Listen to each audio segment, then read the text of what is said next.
ಎಲ್ರಿಗೂ ನನ್ನ ನಮಸ್ಕಾರಗಳು. ವೇದವಸ ವೈಬ್ಸ್ ಚಾನಲ್ಗೆ ಸ್ವಾಗತ ಸುಸ್ವಾಗತ.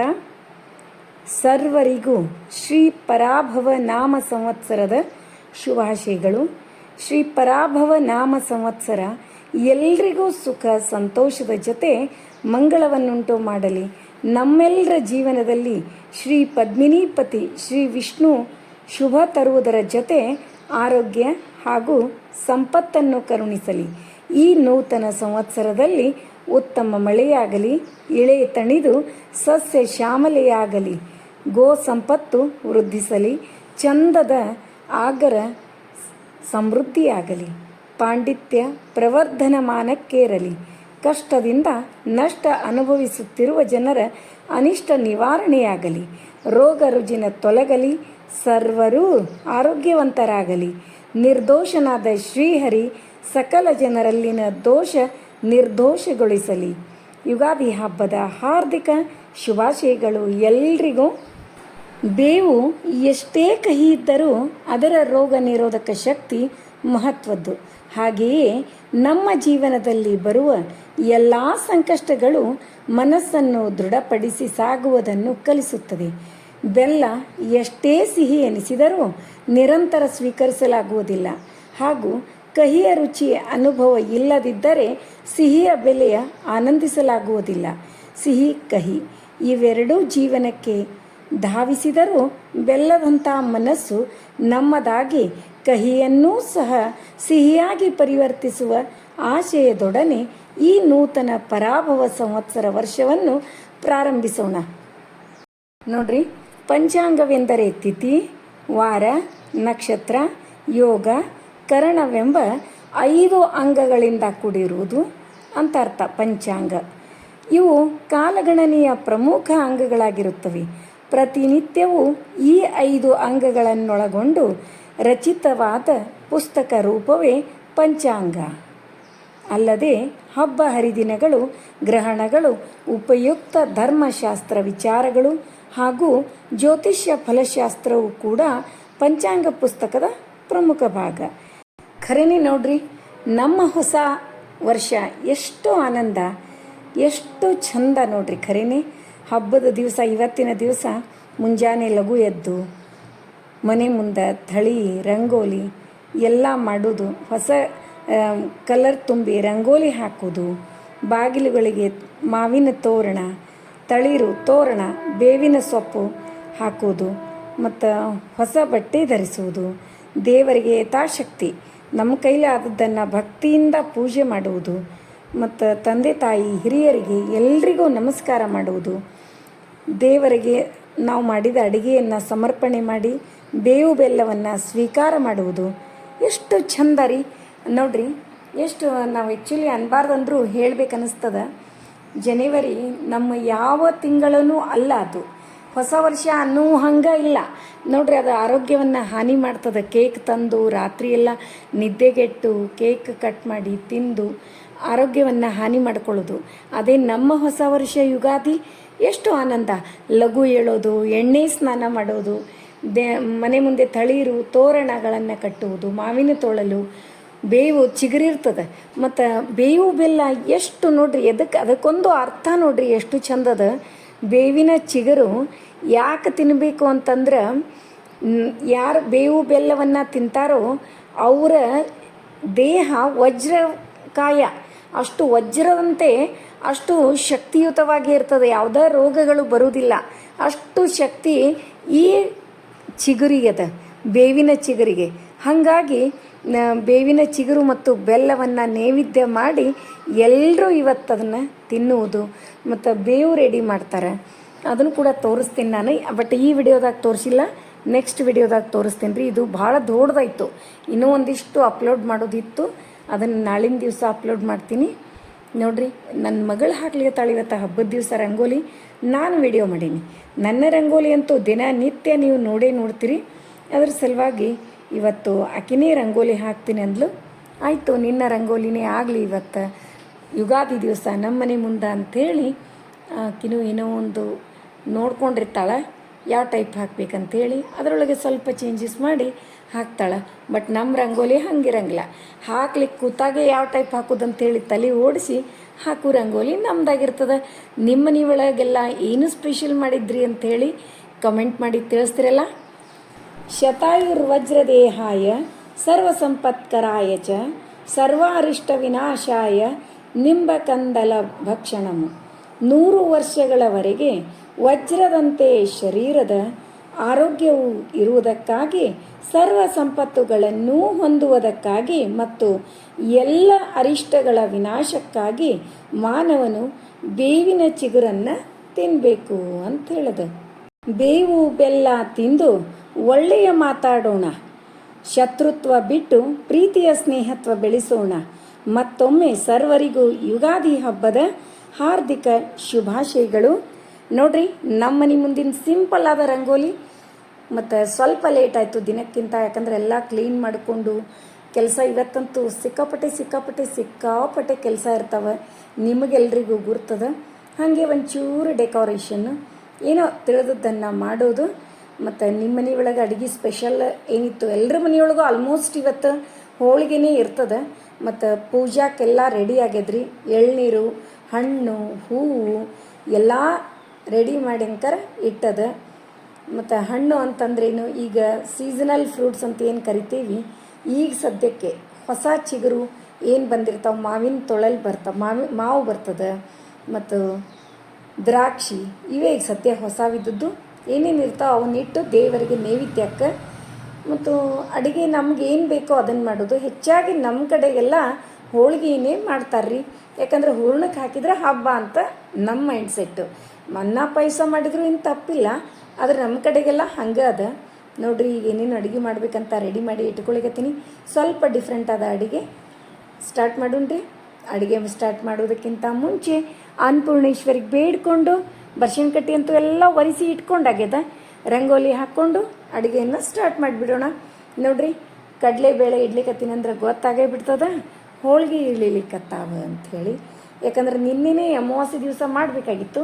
ಮತ್ತು ಹೆಂಗೂ ಇವತ್ತು ಪಾಡ್ಯ ಹೊಸ ವರ್ಷ ಅದ, ಹೋಳಿಗೆನೇ ಮಾಡಿದ್ರಾಯ್ತು ಅಂಥೇಳಿ ಒಂದು ವಾಟಕ ಹೂರ್ಣಕ್ಕೆ ಹಾಕ್ಲಿದ್ದೀನಿ ಕಡಲೆಬೇಳೆ. ಮತ್ತು ಇನ್ನೊಂದು ಕಡೆ ನವಣಕ್ಕಿ, ಒಂದು ಕಡೆ ಅನ್ನಕ್ಕೆ, ಒಂದು ಕಡೆ ತೊಗರಿಬೇಳೆ ತವಿ 4 ಕಡೆ ಒಂದೊಂದು ಕುದಿಲಿಕ್ಕೆ ಸ್ಟಾರ್ಟ್ ಮಾಡ್ತಾವೆ. ಇಷ್ಟು ಕುದಿಲಿಕ್ಕೆ ಇಟ್ಟು ನಾನು ಹೋಳಿಗೆಗೆ ಕಣಕ ನಾದಿ ಇಟ್ಕೊಂಡು ಬಿಡ್ತೀನಿ ರೀ. ಹೋಳ್ಗೆ ಕಣಕ ಅಂತೂ ಹೆಂಗಿರ್ಬೇಕು ಗೊತ್ತದಲ್ರಿ, ಭಾಳ ಚಂದ.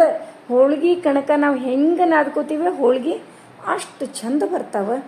ಅದರೊಳಗೆ ಸ್ವಲ್ಪ ಅರಶಿನ ಪುಡಿ, ಸ್ವಲ್ಪ ಉಪ್ಪು ಮತ್ತು ಎಣ್ಣೆ, ಒಂದು ಅರ್ಧ ಬಟ್ಲದಷ್ಟು ಎಣ್ಣೆ ಹಾಕಿ ಚೆಂದಾಗಿ ನಾದ್ಕೊಂಡ್ವಿ ಅಂತಂದ್ರೆ ಹೋಳ್ಗೆ ಮಾಡುವಾಗ ಎಣ್ಣೆ ಬಹಳ ಹಚ್ಚೋದು ಹತ್ತಂಗಿಲ್ಲ ರೀ. ನೋಡಿರಿ, ಎಣ್ಣೆ ಹಾಕಿ ಚೆಂದಾಗಿ ಹದವಾಗಿ ಹಿಟ್ಟು ಕಲಿಸಿ ಇಟ್ಕೊಳ್ಳೋದು. ಇದು ಎಲ್ಲ ಕೆಲಸ ಪಲ್ಯ ಎಲ್ಲ ಆಗುವವರೆಗೂ ಇದೇನಾಗಿಬಿಡ್ತದೆ, ಹಿಟ್ಟು ಚೆಂದಾಗಿ ನೆನೀತದೆ.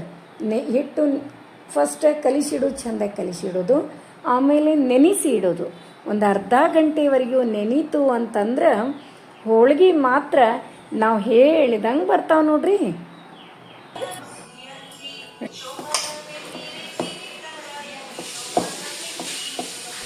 ಈಗ ನೋಡ್ರಿ, ರಸಪಲ್ಯಕ್ಕೆ ಸೌತೆಕಾಯಿ ಹೆಚ್ಚಿ ಇಟ್ಕೋತೀನಿ. ಸೌತೆಕಾಯಿ ರಸಪಲ್ಯ ಮಾಡ್ಲಿಕ್ಕತ್ತೀನಿ.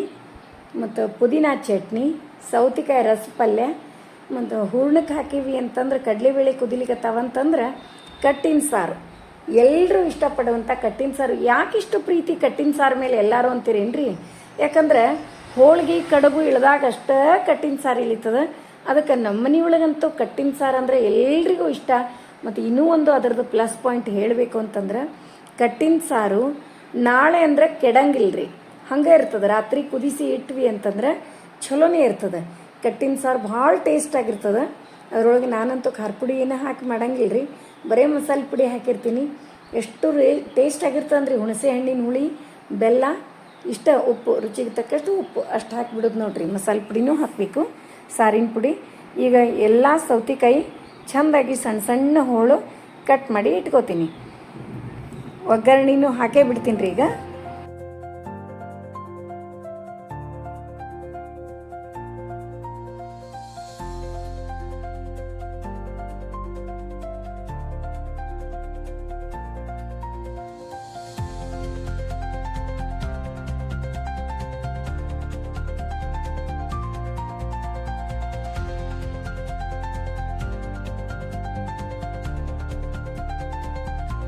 ಈಗ ಒಂದು ಒಲೆ ಮೇಲೆ ನೋಡ್ರಿ ಪುದೀನ 2 ಕಟ್ಟು ಪುದೀನ ಅದನ್ನು ಪುದೀನ ಮತ್ತು ಹಸಿಮೆಣ್ಸಿನ್ಕಾಯಿ ಒಂದು 7-8 ಹಸಿಮೆಣ್ಸಿನ್ಕಾಯಿ, ಹಸಿ ಶೇಂಗಾ, ಸ್ವಲ್ಪ ಕೊತ್ತಂಬರಿ, ಒಂದು 2 ಸ್ಪೂನ್ ಎಣ್ಣೆ ಹಾಕಿ ತಾಳಿಸಿಡ್ತೀನಿ. ತಾಳಿಸಿ ಅದನ್ನು ಮಿಕ್ಸಿಗೆ ಹಾಕುವ ಹೊತ್ನಾಗ ಸ್ವಲ್ಪ ಹುಣಸೆ ಹಣ್ಣಿನ ಹುಳಿ ಮತ್ತು ರುಚಿಗೆ ತಕ್ಕಷ್ಟು ಉಪ್ಪು, ಸ್ವಲ್ಪ ಬೆಲ್ಲ ಹಾಕಿದ್ನಿ ಅಂತಂದ್ರೆ ಮಸ್ತ್ ಟೇಸ್ಟಿಯಾದ ಪುದೀನ ಚಟ್ನಿ ರೆಡಿ ಆಗ್ತದೆ ರೀ. ಅದ್ರ ಜೊತೆಗೆ ಈಗ ಸೌತೆಕಾಯಿ ರಸಪಲ್ಯ ಮತ್ತು ಇನ್ನೂ ಒಂದೇನು ಬೀನ್ಸ್ ಪಲ್ಯ ಮಾಡ್ಲಿಕ್ಕತ್ತೀನಿ. ಬೀನ್ಸ್ ಎಲ್ಲ ಆರಿಸಿ ಇಟ್ಕೊಂಡಿದ್ದೆ ಮುಂಚೆನೇ. ಈಗ ಸಣ್ಣಗೆ ಹೆಚ್ಚಿ ತಕ್ಕೊಂಡು ಒಗ್ಗರಣೆ ಹಾಕಿಬಿಡ್ತೀನಿ. ಒಂದು ಸೈಡ್ ಏನದ ಪುದೀನ ಚಟ್ನಿ ಎಲ್ಲ ಚೆಂದಾಗಿ ತಾಳಿಸ್ಕೊಳ್ಗತ್ತೀನಿ, ಇನ್ನೊಂದು ಸೈಡ ಬೀನ್ಸ್ ಪಲ್ಯ ಒಗ್ಗರಣೆ ಹಾಕ್ತೀನಿ ರೀ. ನೋಡಿರಿ ಹಿಂಗೆ 4 ಒಲೆ ಇರ್ತಾವಲ್ಲ ಭಾಳ ಫಾಸ್ಟಾಗಿ ಆಗಿಬಿಡ್ತಾವ್ರಿ. ಹುಣಸೆ ಹಣ್ಣಿನ ಹುಳಿನೂ ರೆಡಿ ಅದ. ಈಗ ಎಲ್ಲ ನೋಡಿರಿ 4 ಒಲೆ ಮೇಲೆ ಒಂದು ಇಟ್ವಿ ಅಂತಂದ್ರೆ ಭಾಳ ಅಂದ್ರೆ ಒಂದು 1.5 hour ಒಳಗೆ ಎಲ್ಲ ಅಡುಗೆ ಹೋಳ್ಗೆ ಅಂಥೇಳಿ ಇಷ್ಟು ಲೇಟ್ ಆಗಿದ್ರೆ ಹೋಳಿಗೆ ಇರಲಿಲ್ಲ ಅಂದ್ರೆ 1 hour ಒಳಗೆ ಅಡುಗೆ ಆಗ್ತದೆ. ಆದ್ರೆ ನಾನು ಮತ್ತು ಕುಕ್ಕರ್ ಒಳಗೆ ಒಂದು ಬೇಯಿಸಂಗಿಲ್ಲ, ಹಾಗಾಗಿ ಬ್ಯಾಳಿ ಕುದಿಲಿಕ್ಕೆ ಸ್ವಲ್ಪ ಟೈಮ್ ತೊಗೊಂಡಿರ್ತದೆ. ಅದು ಬಿಟ್ಟರೆ 1.5 hour ಒಂದು 2 hours ಒಳಗೆ ರೀ ಅಡುಗೆ ಫುಲ್ ಅಡುಗೆ ಆಗಿದೆ. ಈಗ 2 ಸ್ಪೂನ್ ಎಣ್ಣೆ, ಜೀರಿಗೆ, ಸಾಸಿವೆ, ಅರಿಶಿನ ಪುಡಿ, ಇಂಗು ಎಲ್ಲ ಸೇಮ್ ರೀ 2 ಒಗ್ಗರಣೆಗೂ ಹಾಕಿ ಒಂದು ಸೈಡ ಸೌತೆಕಾಯಿ ರಸಪಲ್ಯ, ಇನ್ನೊಂದು ಸೈಡ ಬೀನ್ಸ್ ಪಲ್ಯ, ಇನ್ನೊಂದು ಸೈಡ ಪುದೀನ ಚಟ್ನಿ 3 ಒಲೆ ಮೇಲೆ ಒಂದೊಂದಾಗ್ಲಿಕತ್ತಾವ.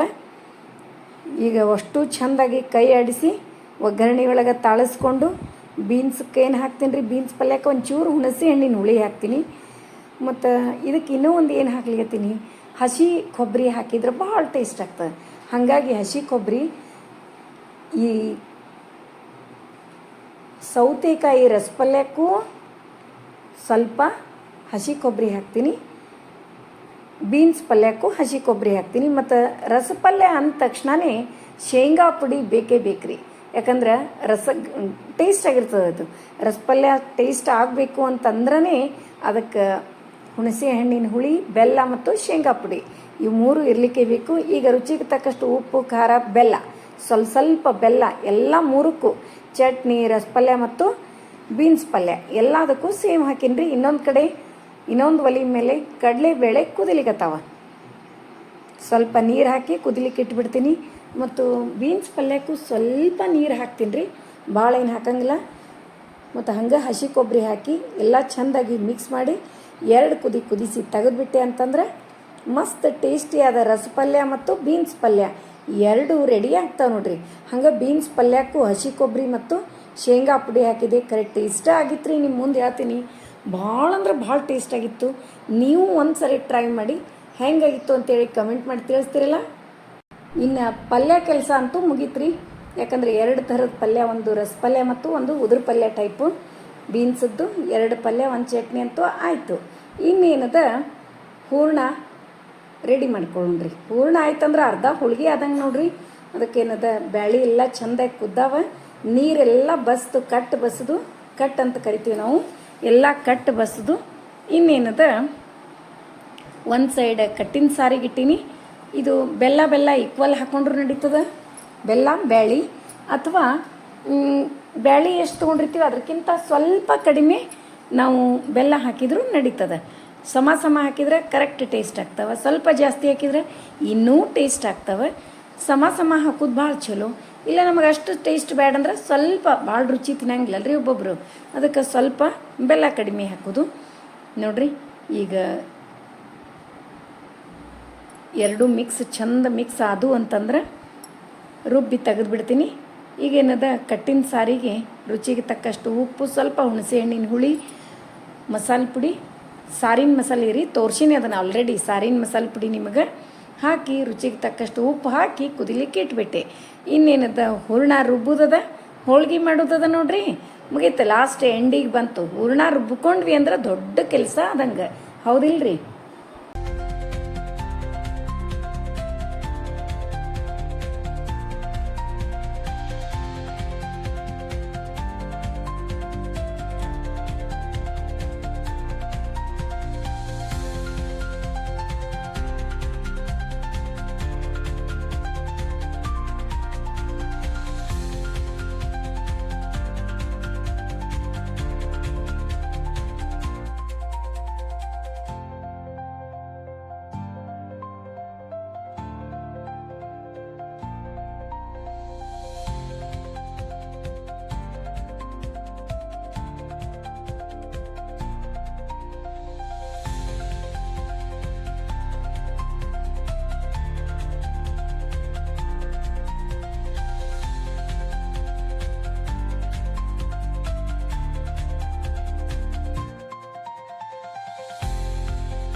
ಫಸ್ಟಿಗೆ ಹೂರ್ಣ ರುಬ್ಬೋದು ಆದ ತಕ್ಷಣ ನಮ್ಮ ಮನೆ ಕುಲದೇವರು ಬನಶಂಕರಿ ಹೂರ್ಣದ ಆರತಿ ಹಬ್ಬ ಹುಣ್ಣಿಮೆ ಇದ್ದಾಗ ಹೂರ್ಣದ ಆರತಿ ಭಾಳ ಶ್ರೇಷ್ಠವಾದದ್ದು.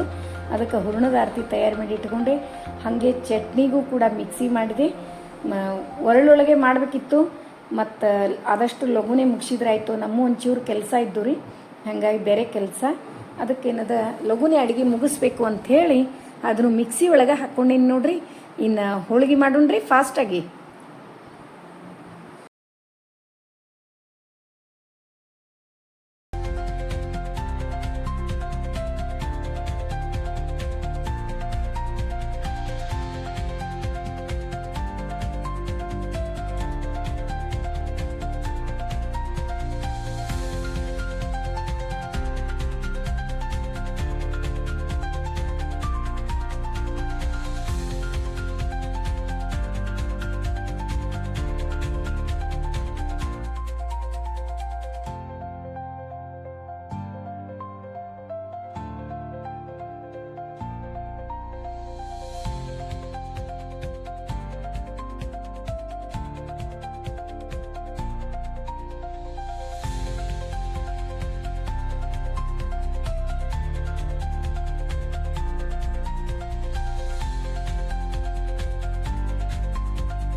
ಮಾಯಿಗಳ ಮರ್ಧಿಸಿದ ರಾಘವೇಂದ್ರ ರಾಯ ಬಾರೋ, ತಂದೆ ತಾಯಿ ಬಾರೋ, ನಮ್ಮನ್ ಕಾಯ ಬಾರೋ. ಮಾಯಿಗಳ ಮರ್ಧಿಸಿದ ರಾಘವೇಂದ್ರ ರಾಯ ಬಾರೋ, ತಂದೆ ತಾಯಿ ಬಾರೋ, ನಮ್ಮನ್ ಕಾಯ ಬಾರೋ. ವಂದೀಪ ಜನರಿಗೆ ಮಂದಾರ ತರುವಂತೆ, ವಂದೀಪ ಜನರಿಗೆ ಮಂದಾರ ತರುವಂತೆ, ಕುಂದದ ಭೀಷ್ಟವ ಕೊಡುತ್ತಿಪ್ಪ ರಾಯ ಬಾರೋ, ಕುಂದದ ಭೀಷ್ಟವ ಕೊಡುತ್ತಿಪ್ಪ ಸುರಮುನಿ ಮಂದನ ಮತಿಗೆ ರಾಘವೇಂದ್ರ ರಾಯ ಬಾರೋ, ತಂದೆ ತಾಯಿ ಬಾರೋ, ನಮ್ಮನ್ ಕಾಯ ಬಾರೋ. 6-3-7-8 ಗ್ರಂಥದ ಸಾರಾರ್ಥ, 6-3-7-8 ಗ್ರಂಥದ ಸಾರಾರ್ಥ. ತೋರಿದಿ ಸರ್ವರಿಗೆ ನ್ಯಾಯದಿಂದ ರಾಯ ಬಾರೋ, ತೋರಿದಿ ಸರ್ವರಿಗೆ ನ್ಯಾಯದಿಂದ ಸರ್ವಜ್ಞ. ಸೂರಿಗಳ ರಸನೆ ರಾಘವೇಂದ್ರ ರಾಯ ಬಾರೋ, ತಂದೆ ತಾಯಿ ಬಾರೋ, ನಮ್ಮನ್ ಕಾಯ ಬಾರೋ. ರಾಮ ಪದಾಂಬುಜ ಸದೃಂಗ ಕೃಪಪಾಂಗ, ರಾಮ ಪದಾಂಬುಜ ಸದೃಂಗ ಕೃಪಪಾಂಗ. ಭ್ರಾಮಕ ಜನರ ಮಾನಭಂಗ ರಾಯ ಬಾರೋ, ಭ್ರಾಮಕ ಜನರ ಮಾನಭಂಗ ಮಾಡಿದ ಧೀಮಂತರೊಡೆಯನೆ ರಾಘವೇಂದ್ರ ರಾಯ ಬಾರೋ, ತಂದೆ ತಾಯಿ ಬಾರೋ, ನಮ್ಮನ್ ಕಾಯ ಬಾರೋ. ಭಾಸುರ ಚರಿತನೆ ಭೂಸುರ ವಂದ್ಯನೆ, ಭಾಸುರ ಚರಿತನೆ ಭೂಸುರ ವಂದ್ಯನೆ. ಶ್ರೀ ಸುಧೀಂದ್ರಾಯರ ವರಪುತ್ರ ರಾಯ ಬಾರೋ, ಶ್ರೀ ಸುಧೀಂದ್ರಾಯರ ವರಪುತ್ರ ವರಯೋಗಿ ದೇಶಿಕರೊಡೆಯನೆ ರಾಘವೇಂದ್ರ ರಾಯ ಬಾರೋ, ತಂದೆ ತಾಯಿ ಬಾರೋ, ನಮ್ಮನ್ ಕಾಯ ಬಾರೋ.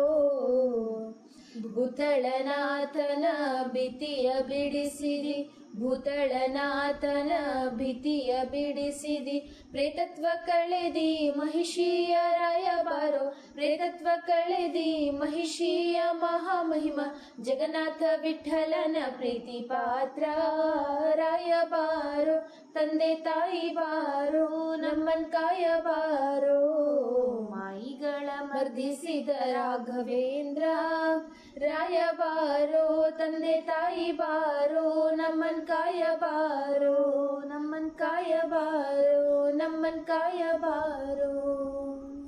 ಇವತ್ತು ಗುರುವಾರ, ಹೊಸ ವರ್ಷ, 2 ರಾಯರ ಅನುಗ್ರಹ ಎಲ್ಲರ ಮೇಲಿರಲಿ, ರಾಯರ ಆಶೀರ್ವಾದ. ಅದಕ್ಕೆ ರಾಯರ ಹಾಡು ಕೇಳ್ಕೋತ ಹೋಳಿಗೆ ಮಾಡೋದಾಯ್ತು ನೋಡ್ರಿ. ಹೋಳಿಗೆ ಅಂತೂ ಸೂಪರಾಗಿ ಬಂದಾವ. ನೋಡ್ರಿ ಇವತ್ತಿನ ಅಡುಗೆ ಸಿಂಪಲ್ ಆಗಿದೆ, ಆದರೂ ಹೋಳಿಗೆ ಮಾಡೀವಿ ಅಂದ್ರೆ ಜೋರು ಅಡುಗೆನೇ ಆಗ್ಯದ ಅಂತ ಅಂತೀರಿ. ಈಗ ಒಗ್ಗರಣೆ ಮಾಡಿ 2-3 ಸ್ಪೂನ್ ಎಣ್ಣೆ, ಜೀರಿಗೆ, ಸಾಸಿವೆ, ಅರಿಶಿನ ಪುಡಿ, ಹಿಂಗು, ಕರಿಬೇವು ಎಲ್ಲ ಹಾಕಿ ಸಾರು, ಚಟ್ನಿ, ಎಲ್ಲದಕ್ಕೂ ಒಗ್ಗರಣೆ ಹಾಕಿ ನೋಡ್ರಿ. ಹೋಳಿಗೆ ಭಾಳ ಕಡಿಮೆ ಮಾಡೀನಿ, ಯಾಕಂದ್ರೆ 15 ದಿವಸಕ್ಕೊಂದು ಹಬ್ಬ ಇದ್ದೇ ಇರ್ತದೆ. ಅದ್ರ ಸಲುವಾಗಿ ಪಾಯಸ ಎಲ್ಲ ಭಾಳ ಹೇಳಿ ಸ್ವಲ್ಪ ಸೃಷ್ಟಿ